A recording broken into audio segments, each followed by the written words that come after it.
On y va? Ouais, on va prendre un verre avant?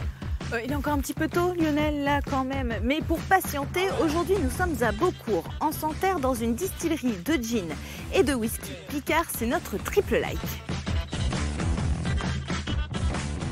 Nous allons à la rencontre d'Étienne d'Hautefeuille qui a remporté le concours Graines d'agriculteurs en septembre dernier.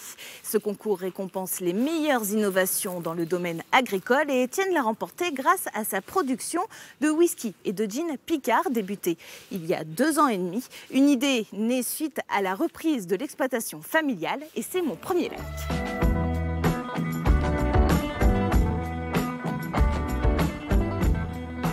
J'ai toujours été amateur de whisky et de gin, donc whisky plutôt l'hiver et gin plutôt l'été. Et c'est en reprenant la ferme familiale céréalière, donc il y a 5 ans, que je me suis vraiment penché sur le sujet.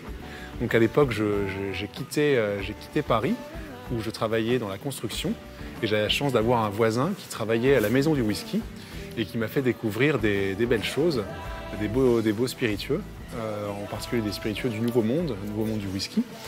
Et qui m'a dit, tu sais Étienne, avec ce que tu as sur ta ferme, donc des céréales, ton orge, tu pourrais faire du whisky. Et donc pour faire son gin et son whisky, Étienne a décidé de travailler le plus possible avec des produits locaux. C'est mon deuxième like.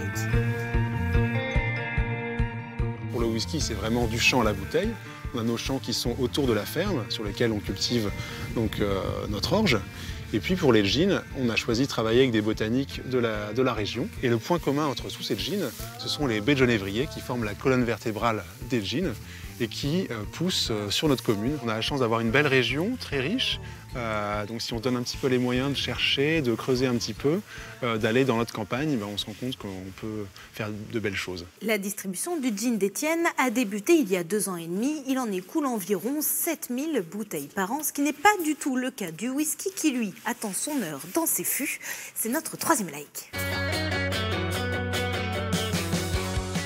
Un whisky a au moins 3 ans de vieillissement sous bois. Et nous, comme on fait un whisky du champ à la bouteille, automatiquement, on se rajoute au moins 1 an et demi, qui correspond à la période de végétation de l'orge. On sème l'orge au printemps.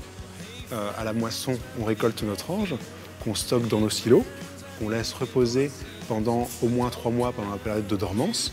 On va venir faire malter, et puis après, on va revenir avec notre malt, qu'on va brasser, distiller et faire vieillir. Est-ce qu'aujourd'hui, vous vivez de ça? Alors aujourd'hui, je suis sur une phase de construction de la marque, de l'investissement, et dans le but d'en vivre dans quelques années.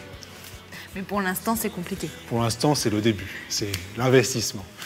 La première cuvée du Single Malt Whisky d'Hautefeuille verra le jour en 2020. À terme, Étienne espère bien vendre ses bouteilles à travers le monde, mais attention à ne pas en abuser.